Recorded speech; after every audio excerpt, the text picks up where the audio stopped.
Gaming's favorite villain Konami have caused EA stock to drop by $660 million. Ubisoft have revealed the scope. No way. Let me see.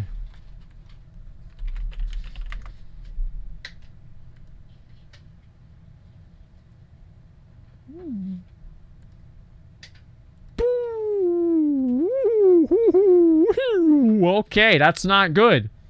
PC gaming. All right. GTA's gambling becomes a reality. Yep. Blizzard may have actually listened to players, shockingly. Ops 4 has got just a little bit more pay to win. Okay. And of course, over in Anthem land, they almost had an update. Okay. Hey everyone, and welcome back to the Roundup, our twice per week gaming news show, now with a little bit of a fresh lick of paint. Let's get into the news. Okay. EA have lost a major draw, and their stock value has immediately felt the hit. Their partnership with Juventus, a insanely popular Italian football club, has came.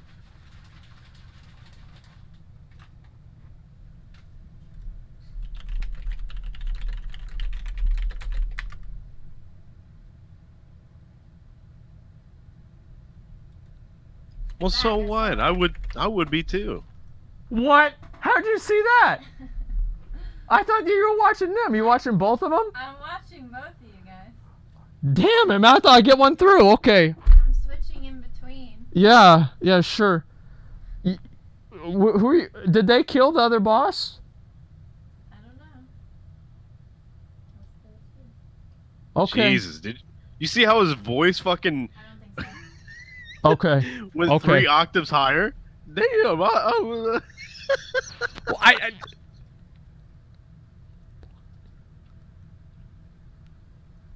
you guys heard so that, right? Instead of renewing with Shut the the team, fuck well, up. Juventus have now partnered with Konami for Man. yeah, he's talking shit. What is he saying? He says that I'm raising Nothing. He says nothing. Never mind. Yeah, it's okay. What did he He's say? calling me a cuck. Just keep watching the fucking race, all right? Don't worry about it. Okay, she did the crazy eyes and she pointed at me. Okay, all right, we gotta keep going to the video. All right. Pro Evolution Soccer for 3 years. What does this mean? Well, it means that EA can no longer use their intellectual property, so they can't use the stuff of the club. Instead, they have to replace it with a fictional team that will use authentic players, both with their names and their faces. However, it does seem like Konami will get access to the players for the up-to-date 3D scans. Konami seem to finally be striking back against FIFA by trying to give Pro Evo a more solid fan base in Europe, where they have historically lost out because of the lack of official licensing. Remember now that FIFA makes up 14% of EA's total net revenue, and what makes this more interesting is the fast effect that it had on their valuation. So on Tuesday, when the announcement was made... What do you mean Konami's bad? What are you guys fucking talking about? Like the last time I heard about Konami is whenever they made awesome games for Super Nintendo. What the fuck happened? Sports You play games. with them balls like it's FIFA. Oh, it's so they're the ones that make FIFA. Metal Gear Solid 5. Was that the turning point? Am I right about that?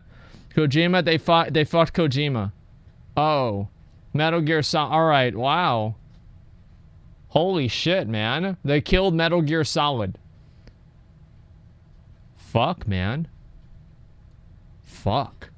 Okay. Stock dropped 3% in value. What does that tell us? Well, Say what? They got world first. What? Wait, you're trolling me. No, they just did. Just now.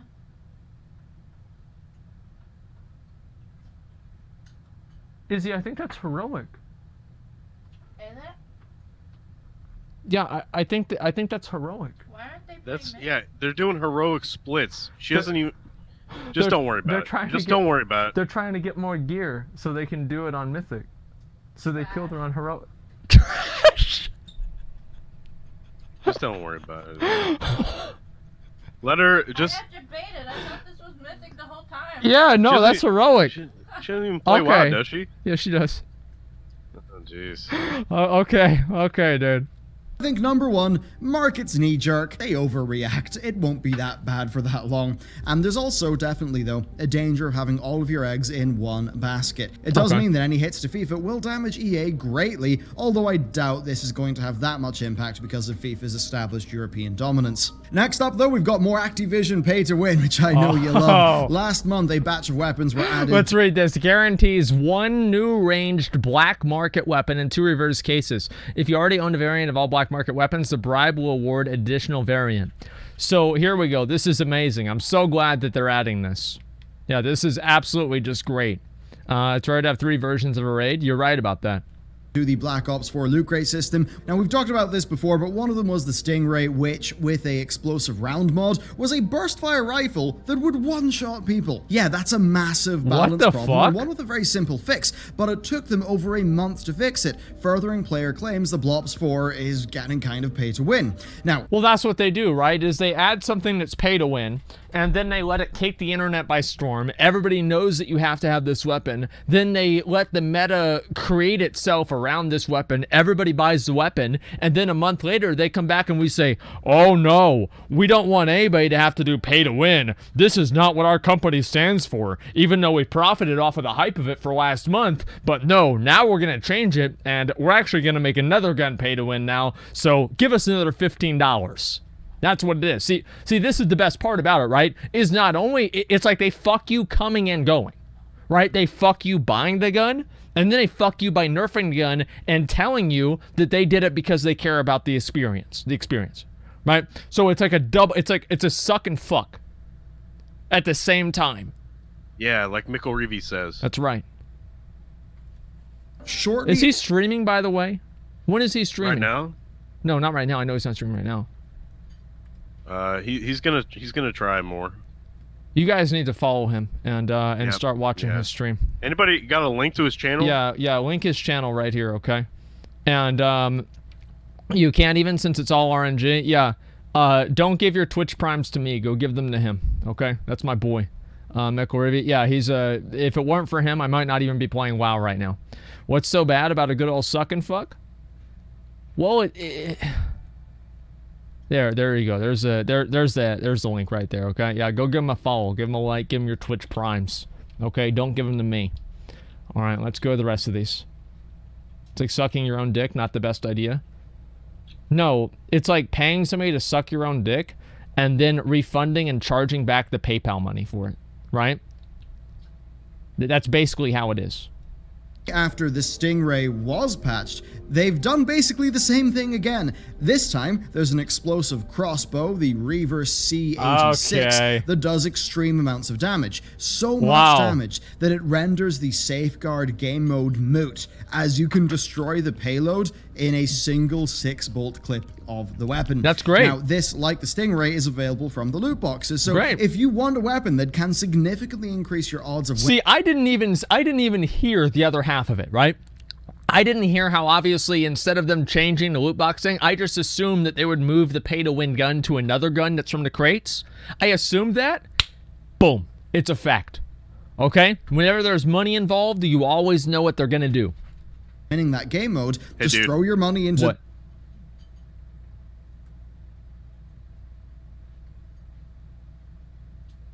What? Can you check in game? Are those good? Is that what I want? I think the frost damage ones are the best. Fuck. Okay. Yeah, I don't know. I think those might actually be good, though. It could be different for Ret Paladins, though. Alright. The loot boxes, or reserve crates as they call them, and hope for the best. Now, making the exact same mistake twice in a row, let's be real, that's kind of unlikely. Now, assuming the worst isn't always the correct approach... No, it's not. Do you know why it's not? You know why it's very likely? It's because it wasn't a mistake. It wasn't a mistake. I mean, do you really think that they're so stupid that they can't balance a gun that shoots that basically shoots grenades with like a machine gun? That's because it wasn't a mistake. They're gonna do it again. They're like, "Oops! Oh, we did it again." Here's a little bit of a bit of advice for you guys. Okay, whenever coincidence and personal gain converge, it's never a coincidence. approach, given the repeated balance mistakes and the delays on the fixes, even with Treyarch staff acknowledging concerns quite quickly in Reddit. Well, you can come to your own conclusion. It could go either way. I've seen some comments saying it's a win-win for the company, that they get money from players rushing to get the OP weapon, while the developers get to accept the feedback from the community and make fixes, albeit slowly, which, I mean, it's a bit of an odd thing to be having happen, isn't it? Overall, though, it's continually a bit terrible with this game. We know that they felt its early revenue from the loot boxes, so if you want a weapon that can significantly increase your odds of winning. Sorry, I skipped ahead there. I accidentally clicked the wrong button. Okay, it's right here, right? Is this what I think it is? That you have to spend extra money for a crate that doesn't have duplicates on it?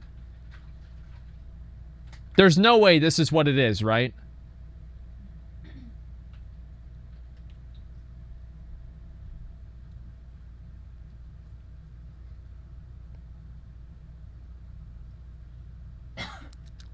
Listen, guys. Listen.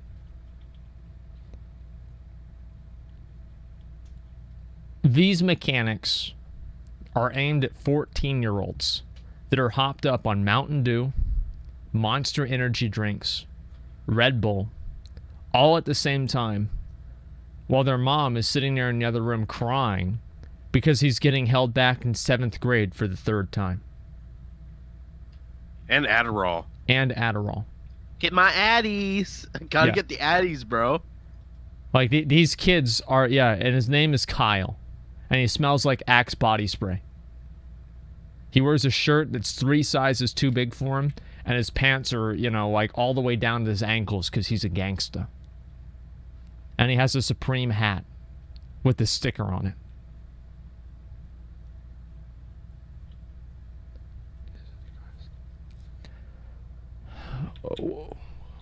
We need to stop these Kyles. They're taking over our gaming and they're ruining it. We need to stop the Kyles.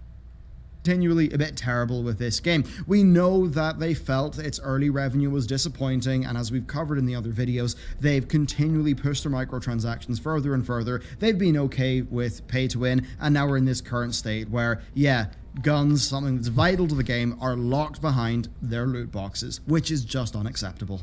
Next, though, we've got another spicy game. It's time to revisit Anthem, a game that has been very quiet. Now, Anthem's cataclysm... Let's see how quiet it really is. Let me open up Twitch. Okay, so let's look at categories. Anthem.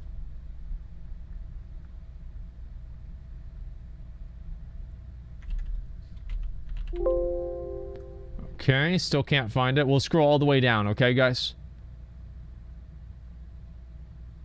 Go all the way down to 200 viewers. Wait, is it really not even here yet? Am I really still not finding Anthem? Okay, 100 viewers. Oh, there it is, 131 viewers. Not bad. Hey. Hey. Hey. How much money did they spend on that game? Couple million. Whew. Up in smoke. has been in testing since June, but it's shown no signs of actually coming to the live servers. Until just recently. On Monday, a player spotted a timer that was added to the game. Okay. This timer counted down the oncoming storm with a 7-day timer plus a visual teaser of said storm. This got people excited, very excited. Remember, they've heard nothing but whispers. By people excited, it got 12 likes and 2 retweets. So remember what I was saying about news articles showing tweets and getting people excited, etc.? Yeah, there were 12 likes on this tweet. Pretty incredible, right? I mean, like, we look at my tweets. Let's see here. If I look at like my my recent going live tweet, Rich asking for Oldawar has more likes than that. Can I get this? Has over half as many. This stupid fucking picture right here. It's not good. For like 6 weeks now, and that's quite a long time for a game. It's pretty good considering how many people play the game. Yeah, I mean, it seems like about half the player base liked that tweet. live service in active development, but sadly their hopes were dashed. According to a BioWare community manager, that change was not supposed to go live until a slightly later date. They apologized for the confusion, but again, it doesn't really inspire that much confidence, does it? While this is a mistake, it's a bit of a sort of cruel mistake for these community members who are excited about the game. They're chomping at the bit for more content. They want it to be better, and it's just not happening. Okay. And I think while staying silent and just taking action rather than placating fans with vague statements, I think that is the direction that BioWare should take.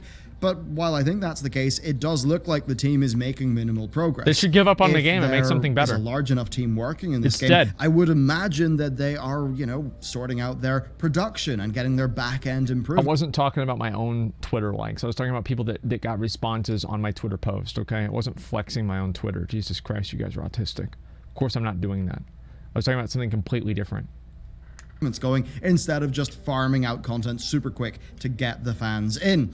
However, given the development issues that the game has faced in the past, it's possible that they're quite simply just not making much progress. Still, it's not all grim, because over at Ubisoft, things seem to be going up. In That's their good. Q1 fiscal year 19 to 20 sales report, they mentioned a few things of note. First, Assassin's Creed Odyssey has had a sharp increase in daily engagement and comparable sell-through with Origins, surely because of their DLC schedule and the new story mode creator.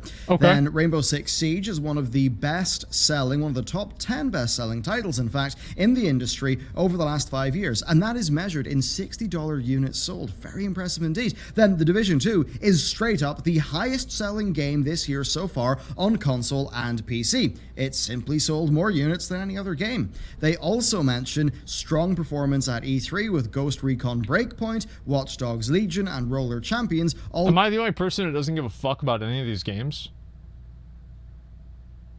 Like, I literally don't care about any of these games. Well, yeah, because you're not a gamer. Well, no, I mean, like... If you were a gamer, you might care, but you're a wower. I might be, but I feel like even for gamers, like, nobody cares. I know I'm not a gamer, you're right. But... I don't know, like, I see these games, like, none of these games excite me at all.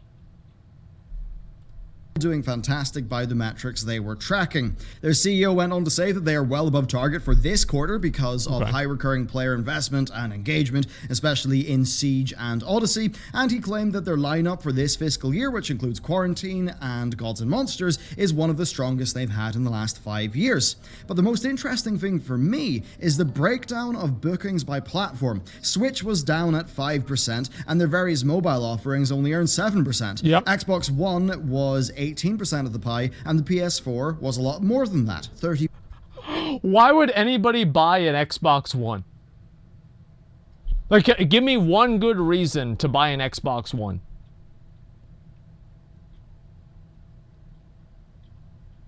Yeah, good question. Halo? It's not out yet. Like, literally, Halo was the only thing that sold consoles for Xbox. And they ran Halo into the ground whenever they stopped having Bungie make the fucking game. And they have some other random studio making the game. Nobody plays Halo anymore. Nobody likes Halo anymore. Hopefully, Halo coming to PC will make it good again. But maybe not. And then PlayStation 4 has 1,000 more exclusive games. All of the exclusives they have are fucking 1,000,000 times better. And it's like, I can't imagine somebody buying an Xbox.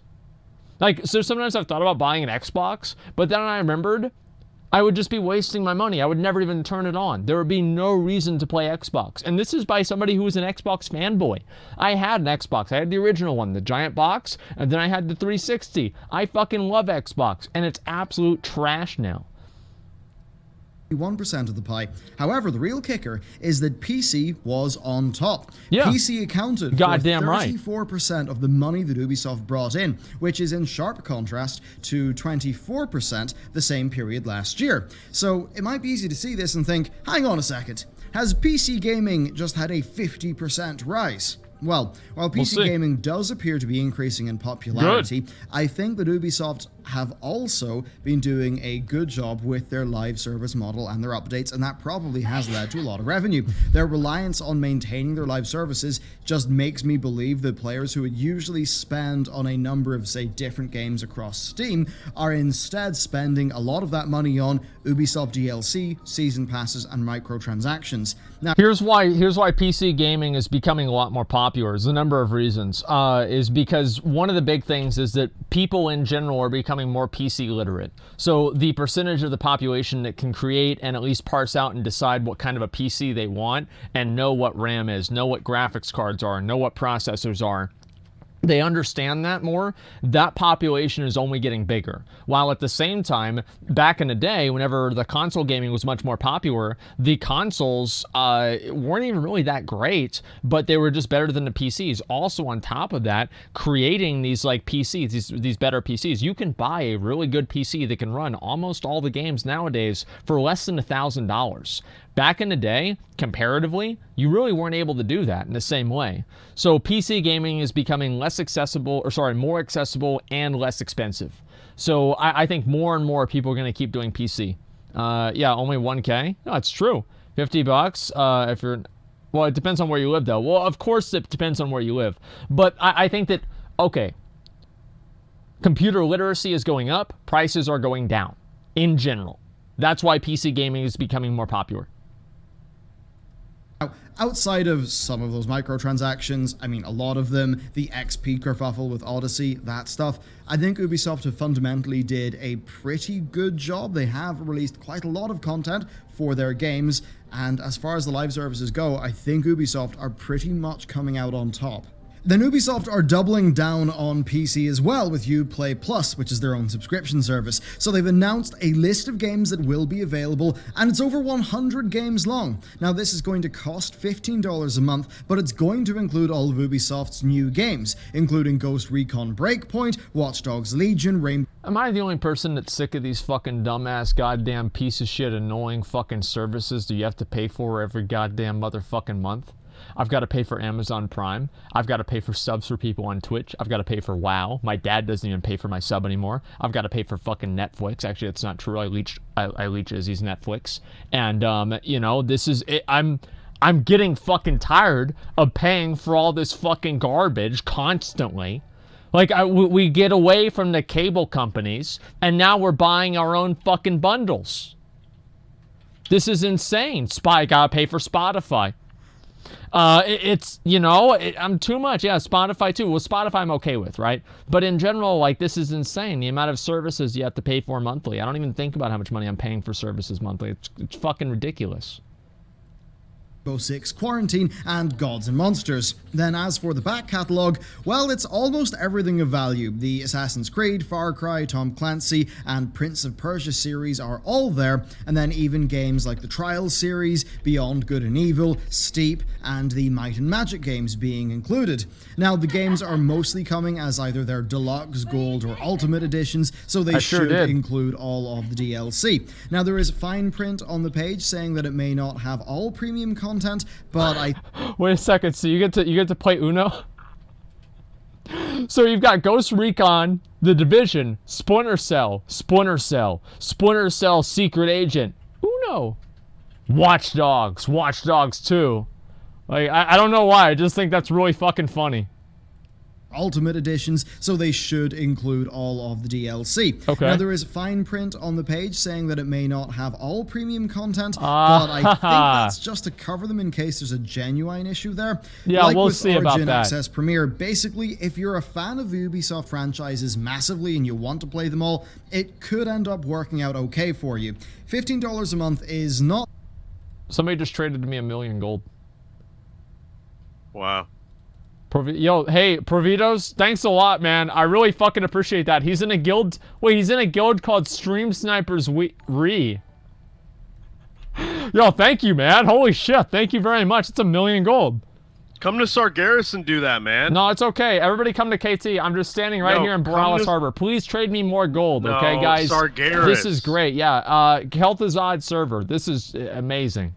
That cheap though, but if you are purchasing 3 full price games every year or a gold edition every 6 months, then it could maybe work out. But of course, you've got to remember you only have access to that content while you are still subscribed. So that does impact the value proposition. Now, there was originally a small controversy surrounding this, as some European pages were showing the standard editions of games instead of the premium ones. Ubisoft have since confirmed to VG247 that this was a error, like just a display error, and there will be no regional differences between the Uplay plus bits of content whatsoever. So yeah, it's nice to see them sticking on their promised policies. So with that, we've got an update on the G2A saga. Okay. So everybody likes G2A. It's one of the most ethical key distributors, and one of the good things about G2A is they never inadvertently sell a stolen key. And it's just one of those things where, you know, honor and integrity just reign supreme.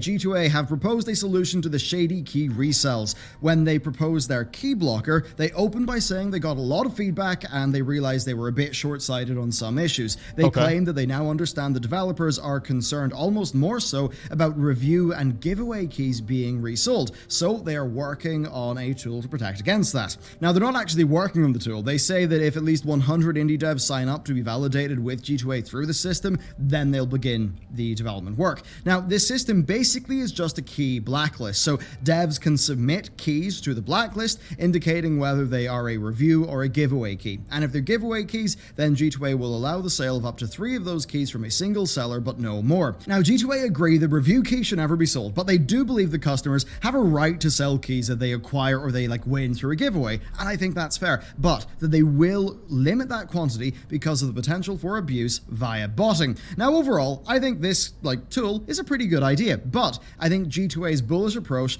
does leave a poor taste in the mouths of most people. They're never really willing to admit that they're wrong. They always want developers to step up and confirm they're in before they go ahead and spend any time or money, and parts of that are fair, but it's also absolutely not how you garner goodwill with the community.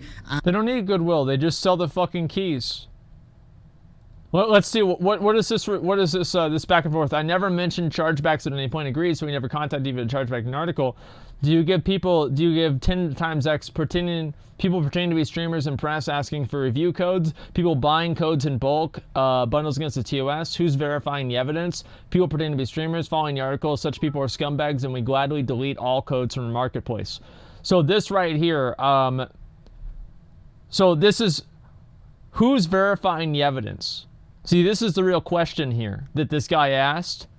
And he says, we gladly delete all such codes from the marketplace. So this is actually a very clever way of basically skirting the question. So he's not actually answering the question, but he's saying that the people that do it are bad and they'll delete them if they're found out. But he never revealed that there's actually any sort of process of finding out if they're going to be deleted or not. So this is a completely hypothetical situation for them. Confirm they're in before they go ahead and spend any time or money, and parts of that are fair, but it's also absolutely not how you garner goodwill with the community, and I think that's one thing they're definitely missing. And I suppose on that topic, that's not all. The Factorio developers mentioned G2A in one of their recent blog posts, saying that they had about 300 keys purchased fraudulently, and that's cost them about $6,600 with an average chargeback fee of $20 per key. Now remember that G2A did say they would basically pay devs back 10 times what they lose when this happens if it's sold through their platform. So having heard from users that they had their keys that they purchased through G2A be revoked, they then contacted them about the article and G2A offered to check the keys. The Factorio dev sent over an email with the list of the keys and asked how many of them were sold in G2A, but they got no reply. G2A have since released an update saying that they and the Factorio devs have together decided on a third party to audit the situation, and they are reaching out to that company now. They also reaffirmed that they will allow all legally obtained items to be sold on their site and have announced the 17 companies who have signed up for their key blocking service so far. Now, the Factorio developer goes on to say that regional fraud is another issue with the grey market, one that G2A is not addressing, with games being purchased in cheaper regions and resold for more expensive ones. And they also mentioned market speculation, keys being purchased when a game is cheap, say in early access, only to be sold when a game's RRP increases, such as full launch. And I get the developer's frustration there, but being real with you, I think that's kind of fair. Yes, it's disadvantageous to developers, there's less control there, but this happens in just about every market where consumers can resell goods. And I guess from my perspective, if somebody is entrepreneurial enough to take the risk, then hey, buy. And that's fine, right? If somebody's reselling a key that they bought on sale or something like that, I don't see a problem with that because it was obtained through a completely legitimate means. The reason why people don't like G2A is because basically what they do is they resell keys that were bought with stolen credit cards. You know what I mean? And no, I mean, like, I don't know. I feel like if you buy it completely legitimately, right? If person A buys it from person B, then I don't think that person A, unless there's restrictions in, like, I guess the nature of buying the thing that you can't resell it, then I don't see the problem with it. It's called a free market. Yeah, it's completely free market. Like, there's nothing bad going on here. I mean, it's like buying things on sale and then reselling them later on whenever the price is high. Are you really going to say that's bad and G2A is bad for doing that? No, it's ridiculous. There's a million other things why people don't like G2A. Now, here's my perspective on this. G2A is never going to go away because people save money on it. Nobody gives a fuck about the devs. They don't care about how much money the devs make. Who cares? They just want to play the games. They're not involved in how this is affecting the gaming industry. They don't care about, oh, wow, this is going to, you know, maybe make the gaming industry bad in 5 years. Oh, somebody's not going to be able to afford this. Nobody gives a fuck about that. They just want the free games. They just want the cheap games. They don't care about anything or anybody else besides that. That's all there is to it. And that's a sad thing to say, but it's a fucking fact. That's why people keep buying Nikes, they keep buying these tennis shoes, they keep buying Apple products, even though there's been plenty of documented evidence that at least in the past, they've used child labor and third world labor that has terrible conditions. People keep buying it because they don't give a fuck. They don't care. At the end of the day, they just want what they want.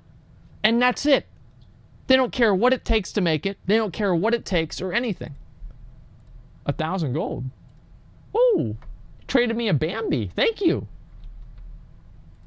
By all means. And with that covered, let's get into the rapid fire section. Okay. So, Nintendo have announced that they are updating the base Switch units to have significantly better battery life, something that would address one of the console's larger gripes. We're still waiting on a launch date though, but when that does happen, you'll still need to make sure that you're purchasing one with the correct model number that actually is updated. Then over in Overwatch news, well, they've done something quite large. They've introduced a role queue. Yes, Blizzard seem to be listening to players. How wild. You will get role-based skill ratings, and as the mode suggests, it will result in players getting more reasonable team comps. Yes, a little bit of freedom there is gone, but fundamentally, those roles are very defined in the game. 3-3, I think most people can agree, is a very bad meta for the game. So this does go a long way to helping both Overwatch's meta by giving it reasonable design bounds and just making the default play experience a lot better by locking in roles. I mean, it seems to have worked for LoL, seems like it will work here. The game is a long way to go, but it is good progress. And then next up, over in Los Santos,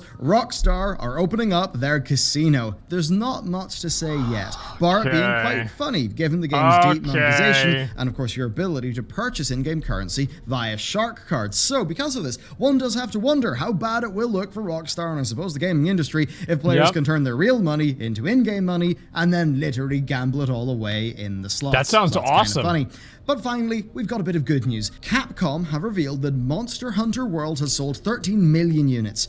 And there's not much to say bar this. That's a massive achievement, and thankfully it shows you can still do well by releasing a quality game at a reasonable price, and I think that's what we all want. So there you go, that is it for today's episode of The Roundup. Be sure to subscribe and ring that bell. Ringing the bell is actually super important for us over in YouTube. I hope you enjoyed a little bit of this being spruced up. We try to add in some more titles, make the show a little bit more snappier, and you'll find more in the description and the time code. So hope you enjoyed that. Thank you very much for supporting this channel. Thank you very much to all the patrons who support this channel as well. And with that, I will see you next time. All right, you know what? I would say this is a good video. I like the video a lot. It made a lot of sense. I really don't need these pets, man. I already have all of these. Just trade me the gold. I don't want any of the pets. I'm already like overwhelmed with pets to begin with. You want to give me something, just give me the gold. As you mentioned, I realize those pay for subs, Netflix, Spotify, and so forth. It's not right. I love from McCool though. Keep rocking, man. I'm okay with paying for Spotify. The BBC has yet another report about children racking up debt for their parents because they were playing video games and didn't realize these video games were designed to psychologically manipulate manipulate them into spending more money. Okay, all right. Okay, just give me a minute here. Let me read the rest of this. Opinion